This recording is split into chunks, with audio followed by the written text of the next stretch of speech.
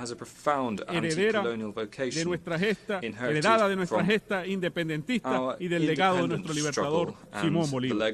Y por ello abrazamos con determinación todas estas grandes causas que hemos asumido históricamente como propias. Estamos decididos a contribuir hacia el fin del colonialismo en todas sus formas y manifestaciones. En este mismo sentido, seguiremos reclamando por la restitución de los derechos de soberanía sobre el archipiélago de Chagos y las Islas Malvinas a sus legítimos dueños, como lo son la República de Mauricio y la República Argentina. A pesar de la traición a la causa de las Malvinas por parte del inefable Javier Milei, el hermano pueblo argentino podrá contar siempre con la solidaridad y el pleno apoyo de Venezuela en este justo reclamo histórico. Señor presidente, todavía hoy los pueblos del mundo siguen pagando el precio de las desgracias que dejó el colonialismo de imperios como el del Reino Unido, que cometió crímenes en todos los continentes y ahora intenta borrar de nuestras memorias de manera impune. Uno de ellos, cuyo efecto nocivo aún persiste, es el del despojo de los derechos soberanos de Venezuela sobre nuestra Guayana Esequiba. Ese robo tuvo su origen en la política expansionista y violenta ejercida por el Imperio Británico en el territorio venezolano durante todo el siglo XIX, la cual buscó imponerse de manera fraudulenta en 1899 mediante un arbitraje amañado entre las potencias de la época. El pasado 3 de diciembre de 2023, el pueblo venezolano se expresó con claridad y contundencia en un referéndum consultivo, mediante el cual otorgó un mandato ineludible al Estado venezolano para recuperar la Guayana Esequiba, territorio que representa una herencia sagrada de la lucha de nuestros libertadores.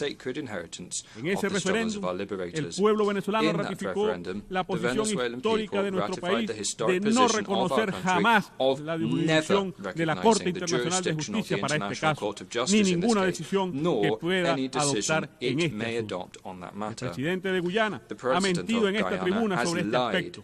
Venezuela solo reconoce el Acuerdo de Ginebra de 1966 como única vía para alcanzar una solución que restablezca los derechos de Venezuela sobre el territorio de la Guayana Esequiba. En la actualidad, los Estados Unidos de América y Guyana vulneran la declaración conjunta de Argyle, poniendo en peligro la paz, la seguridad y la estabilidad regionales, mediante la presencia militar de actores extrarregionales y el ilegítimo otorgamiento de concesiones petroleras en un área marítima no delimitada. En ese contexto, aprovechamos para reiterar nuestro firme compromiso con la proclama de paz de la CELAC de América Latina y el Caribe como una zona de paz. Es momento que Guyana demuestre su compromiso con esta proclama, con el diálogo, con el respeto mutuo, con la tolerancia y el entendimiento, volviendo al Acuerdo de Ginebra. Señor presidente, la ilegal aplicación de medidas coercitivas unilaterales contra pueblos enteros por parte de Estados Unidos de América y de la Unión Europea representa una flagrante violación de la Carta de Naciones Unidas y de toda forma norma de derecho internacional.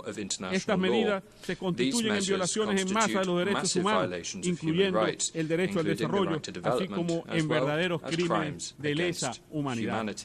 Reiteramos nuestro llamado al levantamiento completo, inmediato e incondicional de todos los regímenes de mal llamadas sanciones y bloqueos que hoy son aplicados contra más de un tercio de la humanidad, incluyendo 30 millones de venezolanas y venezolanos. Nuestra solidaridad con las hermanas y hermanos de Belarus, de la República Popular Democrática de Corea, de Cuba, Eritrea, Irán, Nicaragua, Zimbabue y a tantos otros que sufren día a día los efectos de estas políticas criminales. Señor presidente, los pueblos dignos que luchan por su soberanía e independencia también han levantado su voz en estos espacios y deben ser escuchados.